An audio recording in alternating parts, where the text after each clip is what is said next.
Let's see what Charlie Kirk had to say. All about British colonialism, a very provocative topic that will assuredly make the media lose their mind about how British colonialism actually made the world decent, separation of powers, habeas corpus, freedom of speech, individual property rights, the respect and the dignity of the individual. Where did all those come from? The Magna Carta, the great thinkers of Edmund Burke to Shakespeare. Why is it that the world actually became more civil? Well, certain cultures are better than others, saying this is literally the exact same guiding, this is the same guiding principle that justified British Empire back when it existed, okay? What he's saying is unironically the oldest take of all time, that a colonial superpower is actually the civilizing force. Americans did this with the native population. Americans did this with the indigenous population. They said well, we were the civilizing force against the indigenous population here who were barbarians. They were doing cannibalism. They were killing each other, and we came and killed all of them. In a way, it's the tale as old as time itself. Now, the idea is silly, especially because it's might is right politics, and that attitude is how you justify Nazi regime too. My man's hairline is all kinds of busted, by the way. Maybe someone should maybe the imperial forces should fucking colonize your hairline, fix that shit up, civilize that shit, brother. What the fuck? But there is no difference here than some fucking royal barker saying this shit way back in the day. British colonialism was the most benign global empire ever, and it's kind of sparked this conversation after the tragic... Bro, they did chattel slavery. What the fuck is he talking about? What do you mean the most benign? Brother, even Winston Churchill, just what Winston Churchill did in Bengal is he said benign. They did genocide. There is nothing benign about that. What the fuck? Incredibly unfortunate death of Queen Elizabeth, who was, by all accounts, an incredibly stoic and wise woman who loved her country, was also a devout woman of faith. And something that I'm very concerned about is that her death is only going to continue the secularization of Great Britain. It seems as if as the bloodline continues. That's really funny. At least he acknowledges the British Empire is more benign than the American Empire. No, he doesn't acknowledge that. Listen, dude, listen. I mean, this is just giving the fucking game away, okay? It's just giving the game away. You're literally, and this is exactly the same energy as so many of these motherfuckers who upset with my commentary on the matter. You're just an animal at that point. You don't know what you're doing. You're just reacting to fucking shapes on the screen. You're reacting in the most predictable way possible. You're like, oh, dude, immediately I have to defend those in power. That's what I have to do. That's my job. I have to defend white supremacy. I have to defend empire. I have to defend that plunder as best as I can, even if it's literally the empire that the founding fathers who he loves escaped from and fought back against. The civilizing force, man, these fuckers are racist as fuck. Exactly. Look, it's just he is trapped. Charlie Kirk here is trapped. He's bound. You know what I mean? Trapped in this bind. He's bound here to the idea of white supremacy and defending white supremacist attitudes and defending imperialism, right? But also, America fought back against the British Empire. And that was kind of one of the best things that the founding fathers did. So was the British Empire going to be a far superior mode of governance than the American Constitution? Because that is a disgustingly anti-American take. I mean, holy shit. Can on the one hand hail American emancipation, American freedom, American liberty. You can't fucking celebrate 4th of July, basically, while simultaneously saying that the British Empire was a civilizing force for good. Interesting to know that when having to choose between white supremacy and American patriotism, they choose white supremacy. Yeah. They're also, the other reason is because the American foundation is also centered around white supremacy. We already knew that though, but this is just another example of this. She was the longest serving monarch in British history. She was born in one world and died in another. It's not easy to maintain your dignity while living in the public eye. Most of us could not pull it off for an afternoon. Queen Elizabeth did it for more than 70 years.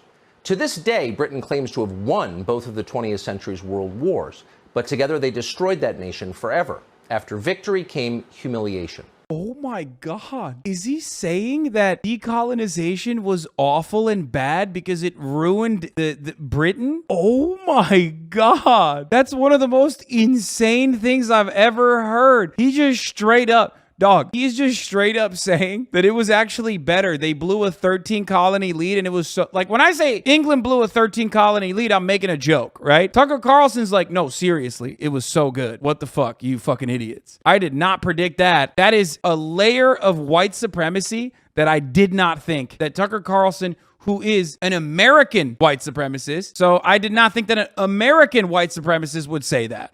The British Empire was not perfect, but it was far more humane than any other, ever. It's gone now, barely even remembered. Queen Elizabeth II was the last living link to a truly great Britain. Today on social media, the usual ghouls celebrated her death.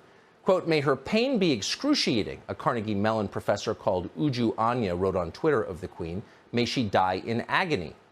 Various know-nothings in the media, including a columnist at The Atlantic and a couple of employees of NBC News, seconded that thought. Remember, these guys love talking about like some fucking random college professor that got fired over free speech, right? That's like 90% of the content for all these podcast people. And look how they treat someone who just got fired over their fucking exercising of freedom of speech. She didn't even say anything wrong. She said everything right. Tucker really confirming the ordinary Americans he signals to are just truly just white people, nothing to do with being American. Yeah. Like, what do you mean? Ordinary Americans? You think some motherfucker in West Virginia gives a shit that this old broad croaked or not? What are you, fucking crazy? No, that's just a way to uphold white supremacy. It's a beacon, a figurehead for a white supremacist empire, and you are upset that a black woman, a college professor, said some fucking true things and maybe a little bit of insensitive things in the aftermath of that. But remember, British Empire, unmatched decency. Ghoul, person who calls out correctly that the British Empire was genocidal, raping, and thieving. Sorry, her account is still up. They just deleted her tweet and then suspended her for a brief moment. The British Empire was evil, they wrote, apparently totally unaware of what came after it. And speaking of what did come after the British Empire, how, for example, did Africa fare after the British left? Let's see. Uganda got Idi Amin. Oh my God, he's not gonna fucking do this. Emancipation was bad for black people. That's what he's saying. I wonder if there was a precursor for that. Maybe when you fucking do the genocide and the theft, the resource extraction, and then continue to plant and install motherfuckers who are your guy, your puppet fucking leaders, then at the end, it doesn't fare really well for those people, especially when you continue the colonial subjugation. Maybe not under the same banner of imperialism. Well, not imperialism, but colonialism, but under a neo-imperialist banner. Who was a cannibal. Rhodesia became Zimbabwe and then became the poorest country on the planet under the racist lunatic Robert Mugabe. As of tonight, South Africa is still being run into Rhodesia the ground call by an out. incompetent kleptocrat called Cyril Ramaphosa. So it's hard to see any of that as an improvement because it's not an improvement. Sorry, Atlantic Magazine. And now, of course, the entire continent of Africa has a new master, the Chinese government.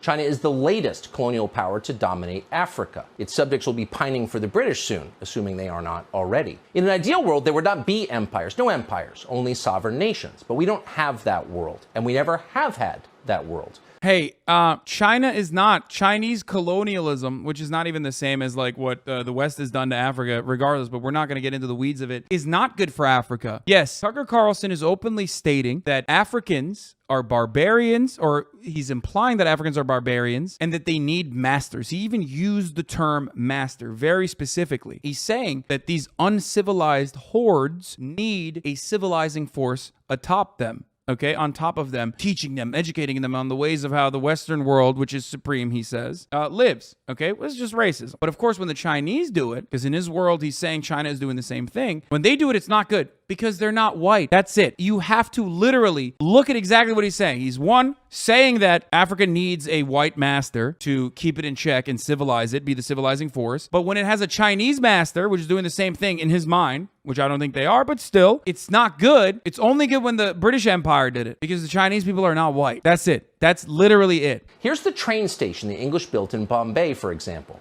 There's nothing like that in Washington, D.C. right now, much less in Kabul or Baghdad. Today, India is far more powerful than the UK, the nation that once ruled it. And yet, after 75 years of independence, has that country produced a single building as beautiful as the Bombay train station that the British colonialists built? No, sadly, it has not. Not one. So despite what they may... Oh my God. Dude, this is literally just straight up nerdy fascist shit. This is like what all these fucking dildos on 4chan poll talk about. They're like, look at the beautiful architecture. It's like white supremacy is baked into every facet of our existence, and that implies that even white architecture is better than brown architecture. Do you understand? Millions dead. But hey, listen, Taj Mahal, who cares? Millions dead, who cares? Colonial subjects getting fucking owned endlessly. But also, very cool train station. I don't know how to describe it. Like, Tucker Carlson is spitting so fucking hard right now with respect to white supremacist agitprop that it's kind of taken me by surprise. This is a new layer. I mean, this is next level white supremacy. You're like a white supremacist history nerd. May be claiming on Twitter tonight the British Empire was more than just genocide. In fact, the British did not commit genocide, except arguably against the Dutch during the Boer War. The British did give the world the Magna Carta, and habeas corpus, and free speech. Dude, that's the same thing that fucking Charlie Kirk said. He's saying the same thing that Charlie Kirk said. It's exactly the same shit. They helped end the transatlantic slave trade, as well as the ritual murder of women. They did the transatlantic slave trade. What do you mean they helped end it? Oh my God. Yo, white people stay on top, dude. You know what I mean? Hey, I know that white people did the transatlantic slave trade, but also they ended it.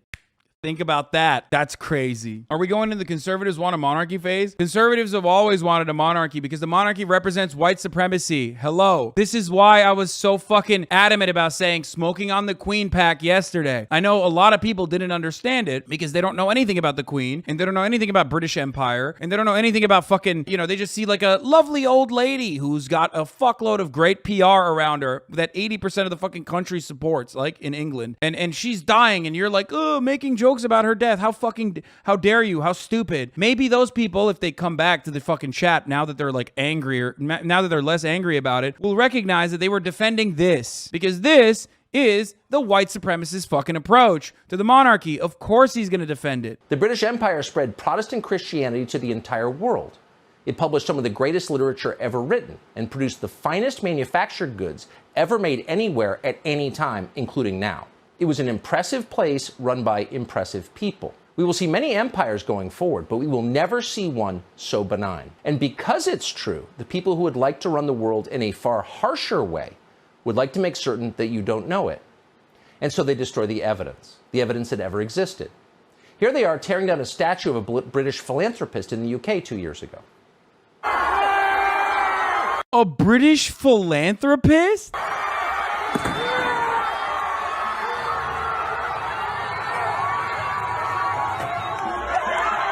Dude, I can't do it, bro. That's a slaver, dog. That's a literal slave trader. What the fuck? That is a slave trader, man. That's fucking nuts. I mean, it's so obvious what he's doing. I want to fucking die when I see this shit. Like, this is the most popular broadcast on the fucking planet, dude. I watch a lot of brain-rotting conservative commentary, but Tucker Carlson is a special demon, okay? I like that he denies every single genocide the Brits did except the one against white people. Yeah, I mean, it's very obvious what he is doing. It is very obvious how he is tailoring his rhetoric. I mean, he just said a famous slave trader was a philanthropist. Why do you think he didn't say they took down a statue of a slave trader? Because if he had said that, even most Americans who are not as aligned with fascism as Tucker Carlson would be like, okay, well, that's not like the worst thing. You know what I mean? They wouldn't, like, because Americans still think that they don't have a racist bone in their body, even if they are upholding white supremacy without realizing it. Anyway, let's hear what Ben Shapiro had to say about the Queen. Historic figure in the West passes away. It seems like it's a chance for a lot of people to dance on that person's grave. I mean, dude, it's the Queen, dog. Why do you care? Not particularly because they hate that person, but because they don't like the West very much. That is the only... Oh, it's because of anti-Western hate. So funny that like neoliberals who thought that they were, so much more woke than anyone else have unironically resorted in so many different instances the same exact fucking commentary as Ben Shapiro. The reason I can cite for why there are so many people on blue-checked Twitter, so many big thinkers out there who are using Queen Elizabeth II's death as an opportunity to talk about the evils of the British Empire, to talk about the evils of England, to talk about the evils of Western civilization. Okay, the reality is that when a historic figure like Elizabeth II passes away, it reminds us all that there are some pretty stellar things about Western civilization. It reminds us that Again, that's why they're defending it. It's a defense of all the good things. Colonization was good. That's what they keep saying. It's so much more than just like some fucking random old broad dying. This is about defending white supremacy, folks. Make no mistake. the link in the chain that we represent in history, are we going to pass on important eternal values to our children, or are we going to let those things fade away? Are we going to let those things be ripped apart by forces that don't like the things that make the West unique? The thing that made Elizabeth II a unique figure in world history is not only her tenure. I mean, she presided over the British Empire for 70 years in symbolic fashion, right? Because that was her job. She didn't actually have political power. She was a person who was expected to be a symbol of British unity. Yes, she did. She did have political power. That's not true. She did have political power. You also said British Empire without skipping a beat. What's wrong with you? Have you no decency, man? What the fuck? The fact that she presided over the dissolution of the British Empire, the fact that she presided over all of these radical changes that happened in British society, but always held fast to certain principles, both religious and secular, her death is going to leave a lasting imprint on Britain, because now we've moved into a new era in the West in which you are not expected to perform your duty, in which you are not expected to represent, say, Judeo-Christian values to your nation. Instead, we are just an agglomeration of various folks who have been sort of thrust together by the vicissitudes of history. Queen Elizabeth II represented a rebuttal to that. That's what her life was about. Her life was about assuming the crown at the grand old age of 25, and she stepped up, and her life was really about duty. In 1947, when she was 21, she made a public radio statement dedicating herself to the realm. This is in her birthday address. Dude, what the fuck? Why are they talking like this is a serious job? I'm losing my fucking mind. Why are they talking like this is service? Like they were doing the honorable thing. Bro, you literally sound like a peasant. My lord, me queen, she stepped up to the mantle to do the honorable thing, to take over the realm and protect us commoners from the outside dastardly forces. What is happening? Like, I don't understand. Am I crazy? I need some feedback from the chat here. I need to understand. Is there someone in the chat that understands where the fuck this is coming from? Like, so many conservative Americans are just popping off being like, "Me queen, she was great. She led the way. She paved it. She created it. So she did such honorable work." This is in the immediate aftermath of World War II, obviously. It also happened to be in the quasi-immediate aftermath of the complete abdication of the crown by the older brother of her father, right? Her father was the younger son of King George V. His older brother, the Queen's uncle, was actually supposed to be the king, but you recall your British history. In 1936, Edward abdicated to marry a divorcee who happened to be kind of a Nazi sympathizer named Wallace Simpson. bit of a Nazi sympathizer. Like, he's such a royalist that he's like jumping over the point. Oh my God, you are such a cuck, dude. You're so funny. What an absolute cuck, dude. A bit of a Nazi sympathizer. Just a bit. So she was only 21 years old when she made this statement. This was after, by the way, during World War II, she actually drove ambulances on behalf of the British military. There's a pretty funny story much later in her life. Apparently, a Saudi king visited Great Britain, and she arrived in, he got in a car to be driven around, and she was behind the wheel, and she was making a statement that women can drive, because in Saudi Arabia, women were not and still are not allowed. Wait, hold up. You're not going to fucking shit on another theocratic monarchy on a video while you're defending the other monarchy, right? What? That's so crazy. I mean, the through line is pretty apparent. On the one hand, this is just like Tucker Carlson saying it's really Africa needed colonizers to be civilized, but now they have the bad colonizers, the Chinese. It's the exact same energy. I mean, they're not even trying that hard. They're just like, okay. For those who can't see, that there's that crown. That crown weighs just an enormous amount being placed on her head. According to the UK Sun, the Queen spent her first 10 years in charge overhauling the stuffy, unapproachable image of the royals that Brits were used to, transforming them into a more modern and relatable family. She also had to deal with the fact that her sister, Margaret, was a rather difficult person. She televised her annual Christmas broadcast for the first time in 1957. That is an annual tradition that is now watched by millions. That's so cool. You know, the crown is so heavy from all the kindly given, magnanimously and kindly given crown jewels. They just gave it to him. They were like, hey, we love that. Please have these diamonds. We love that. Please, we donated it to you. The simple but heartfelt. If you fast forward all the way to 1991, Elizabeth was really the glue that held the royal family together, because obviously her kids were very, very difficult. Prince Charles, who is now King Charles III, he obviously had an extraordinarily fraught relationship with Princess Diana and with... Bro, he is like a stan. He's saying Prince Charles had a shitty relationship with Princess Diana. He's such a nerd, dude. He loves this shit. With the new queen consort, Camilla. He had been in love with Camilla. Camilla was now married to a different man. He ended up marrying Princess Diana when he was 31. Diana, I believe, was 19 years old. And then they had just a very difficult relationship. Diana was apparently cheating on him. He was cheating on her. It was a complete mess. You're making fun of him, but if you watch American Kardashians, how is it any better, really? Wait, what? But I don't do that either. What the fuck are you talking about? Why did you just, like, compare me doing an imagined thing to what Ben's doing in front of your eyes? What? Also, nobody's like, the Kardashians should fucking have royal powers. Like, Kim Kardashian can't fucking veto bills. and we make fun of them all the time. Like, and as shitty as they are, they didn't go to, like, South Yemen and go, hey, you should stay colonized, actually. Or, oversaw, once again, the torture of like Kenyans and shit, put down communist revolutions all around the world and then whitewash that shit. I don't even know if did the Kardashians actually defend a pedophile? Did they spend $10 million of the American government's taxpayer funded? The Kardashians never, to my knowledge at least, took $10 million of taxpayer funds and like defend a pedophile. Any other person that does the shit that the queen does, you'd be like, that's insane. Come on, stop. Why are you defending this person? But because she's the queen, you're like, well, no, she's supposed to do that. I do declare. This is what is supposed to happen. And the chief among the many treasures that we have inherited from our predecessors. Okay, so that right there, by the way, we should just keep that in mind, what she says right there, because that is the reason why so many people are deeply upset about the reaction to to Queen Elizabeth II's death. There are a bunch of people on the left who hate Queen Elizabeth because of that. Because the idea that there's an Anglo-American tradition of parliamentary rule and democracy, and these things are bad.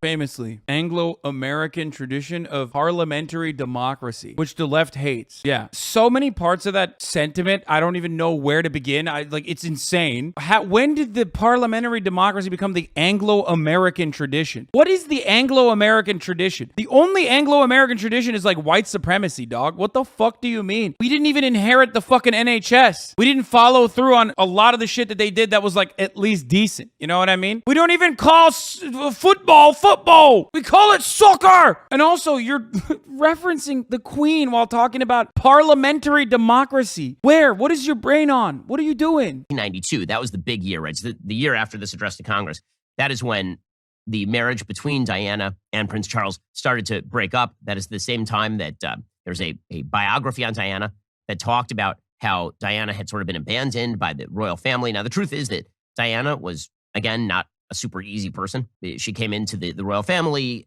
under kind of dim circumstances, given the fact that Charles had originally dated her older sister. She had come in, she was considered the people's princess, but then she also, was not a particularly stable figure. In any case, when I kind of like this. This is making him more human. It's the worst possible position you could take on the monarchy, obviously, which is expected. But I do kind of love how into it he is. Like, he's like an actual stan. You know his ass watched The Crown, but it's more than that. He's been a monarchy stan for a minute, it seems like. Ben Shapiro's like, I don't think the Queen actually ended up executing Diana, but it would be cool if she did, because she deserved it. She should have thought twice about all the things she had to say about the royal family and frolicking about, cheating on someone with royal lineage. She famously in 2011 visited Ireland. The Ireland Independent today has a good piece about this. Says she will long be remembered for wowing the entire Irish nation with a simple head bow at the Garden of Remembrance in May 2011 to the heroes who died fighting her country's army. That moment of symbolism was enhanced by some superbly well-chosen words later at Dublin Castle. And then, of course, she gave a speech in the middle of COVID that was, I think, really comforting to a huge number of people. Oh my God, he is a stan. That's how you know he's a stan. Because he's even praising her speech during COVID and shit. Oh my God. Normally he'd be like, if it's someone that Ben Shapiro doesn't like and they give a COVID speech, he would literally just be like, from her ivory tower, the Queen decided to come out and speak to us commoners by addressing via a Zoom meeting, sitting in front of a golden throne. I mean, the symbolism of this woke moralism is too ridiculous not to laugh at. You know what I mean? Like, the fuck? Like, she's literally sitting on a golden throne being like, oh, COVID is devastating. Meanwhile, she's firing everyone that works inside of the castles that she owns. But when it's someone that he likes, he's just like, oh,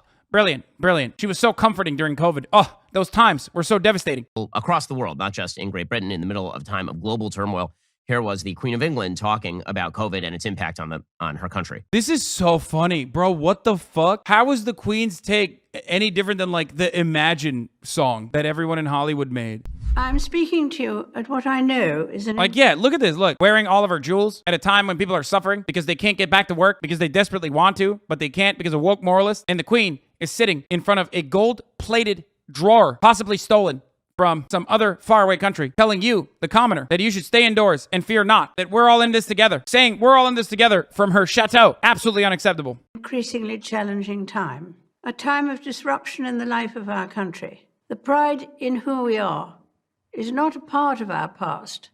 It defines our present and our future.